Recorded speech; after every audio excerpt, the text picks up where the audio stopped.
Have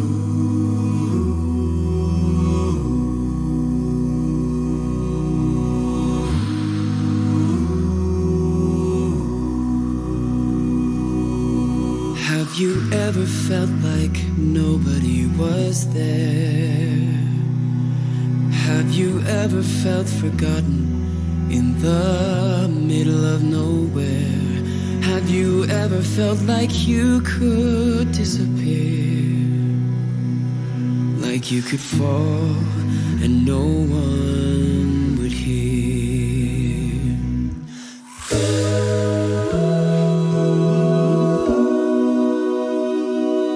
Well, let that lonely feeling wash away.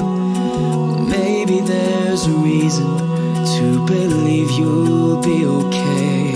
'Cause when you don't feel strong enough to stand, you can reach out your hand. And oh, someone will come running, and I know they'll take you home. Even when the dark comes crashing through, when you need a friend to carry you, when you're broken on the ground, you will be found. So let the sun come streaming in, 'cause you'll reach up and you'll rise again. Lift your head and look around, you will be found. You will be found. You will be found. You will be found.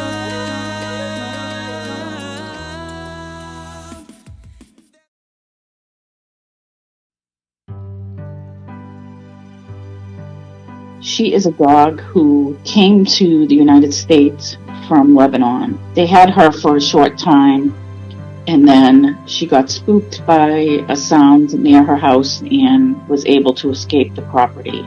And then one day we got a call from Linfield Animal Control, so we went down to the area. We set a trap for her, and then quickly after that she moved on. Flash forward to maybe a week or so later, and she appeared in a neighborhood in Saugus. Some property owners called us and were kind enough to let us set up a trap there. And that very first night, she actually went into the trap, and unfortunately she beat the door and then went off the radar again for a few weeks. And then again, we got a call on another property in Saugus and had been by their pool sleeping. We set a trap and then came back again, and finally, for the first time, which was 49 days out, we trapped her.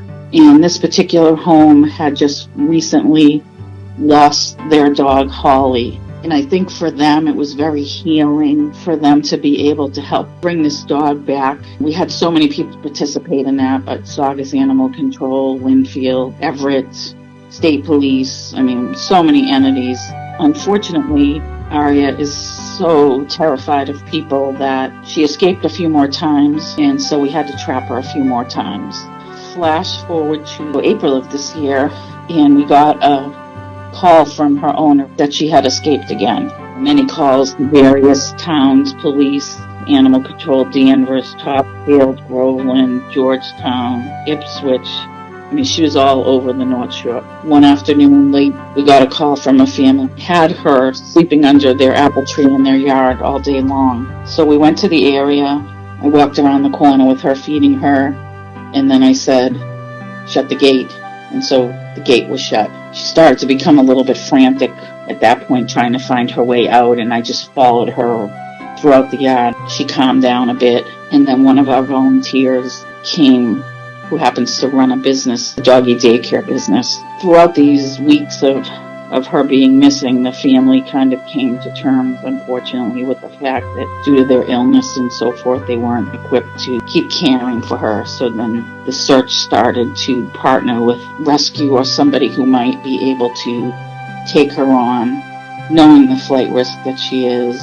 Our volunteer came on board, helped house her, take care of her, and then ultimately in the end, she adopted her.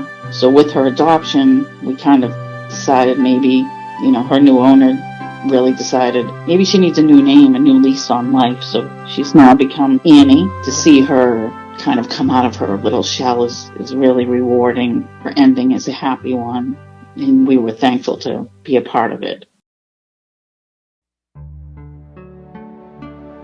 At the end of March, Joey was newly adopted, and on his first day, he slipped his harness, and that began his 81-day adventure. During his first few weeks on the run, he remained fairly close to his adopter's home, and a trap was set by MDM. He then went off the radar for several weeks. In mid-May, a very nice property owner in Lawrence reached out to MDM to report that Joey had been visiting her yard and her neighbor's yard. MDM went to Lawrence and set up a feeding station immediately, and sure enough, Joey showed up that night, and a trap was set the following night. After almost a week of Joey avoiding a traditional style trap, MDM decided to switch to a kennel style trap, and Joey was safely trapped in May of 2021.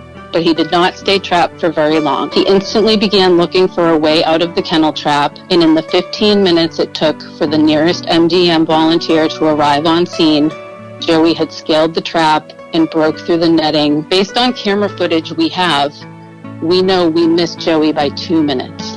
So it was back to the drawing board for MDM. The kennel trap was partially dismantled, and the work began to build trust back up with Joey to hopefully trap him again. Over the next 3 weeks, food was left every night, and as Joey became more and more comfortable back at the trap, volunteers gradually reassembled the trap and secured full fence panels as a roof to ensure that Joey could not scale the trap and escape from the top. And then on the third night of Joey entering the trap was set live, and thankfully his adventure ended when the door closed. Overall, I would say that Joey was one of the more challenging cases that I have personally worked on as a volunteer.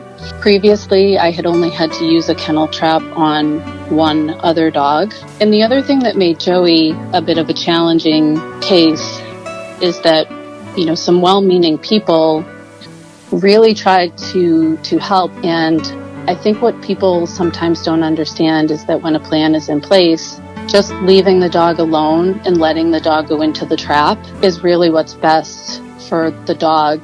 Because when well-meaning people push the dog a little too much and make the dog feel a bit threatened, needing to go into a little bit more of survival mode, that's when we see dogs leave an area. So Joey was a classic case of that. He stayed very close to where he initially went missing in Andover. And then once he felt that there was a little too much pressure in the area, he decided that he was going to leave the area and ended up 3.5 miles away in Lawrence. The story of Joey also speaks to the commitment of our volunteers. As challenging as this case was, I think all of the volunteers who worked on this case would tell you that they would absolutely do it all over again. I had Bay for about 9 months, and we were going away on vacation as a family. Bay went with my brother, decided he would take her. Before we had her, she was a very, very, very skittish, shy dog. When my brother had his back turned, she escaped off of a porch, dug under a fence, and was gone. So she went missing from Framingham, Mass, June 26th, 2016. I remember getting that phone call when I was in Washington, and I was heartbroken because there was nothing I could do. We called missing dogs, I believe, the next day. I reached out to them, and they started helping my friend and my brother get posters up right away. So all summer, my family and I drove around Framingham, Ashland, Natick, Wayland, just in hopes of catching a glimpse of her. In my head, I used to like to imagine her living somewhere in a barn at night, sneaking in, sleeping with the horses, and leaving in the morning. I was at work in Framingham in April and got a phone call from the previous owner of the rescue organization. Bay had been wearing a collar, a red collar, and was microchipped. And the microchip was still there, thank goodness. I was blown away. And she had given me the animal control officer's number in Needham, Massachusetts, and I called him. And I honestly don't know who was happier, me or him. He was just ecstatic. He had gotten a phone call, I believe it was a couple years ago, from a family in Needham saying there was a dog that kept pooping in their yard. Come to April, she showed back up. Animal control called missing dogs. And over, I believe it was a week, they tracked her, found her routine, and they had trapped her once in one type of kennel, which she escaped from. So they had to bring in the big guns, and they built a big kennel, a chain link kennel in these people's yard. And they lured her in eventually over the next few days with food. They trapped her. So I went to pick her up, very, very anxious about picking her up. But in my heart, I knew when she saw me, she was still going to be petrified. She was, a nervous dog when I lost her. She'd been gone for 5 years.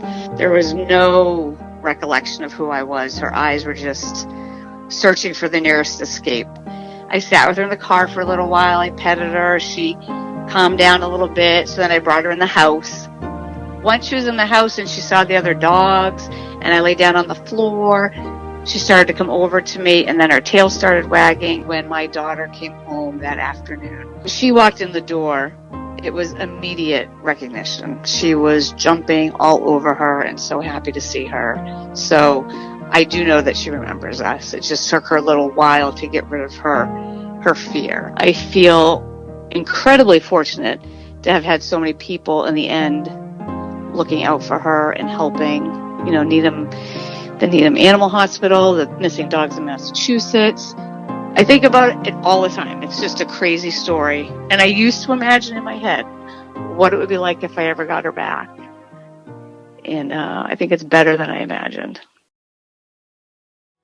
You will be found, so let the sun come streaming in, 'cause you'll reach up and you'll rise again. Lift your head and look around. You will be found.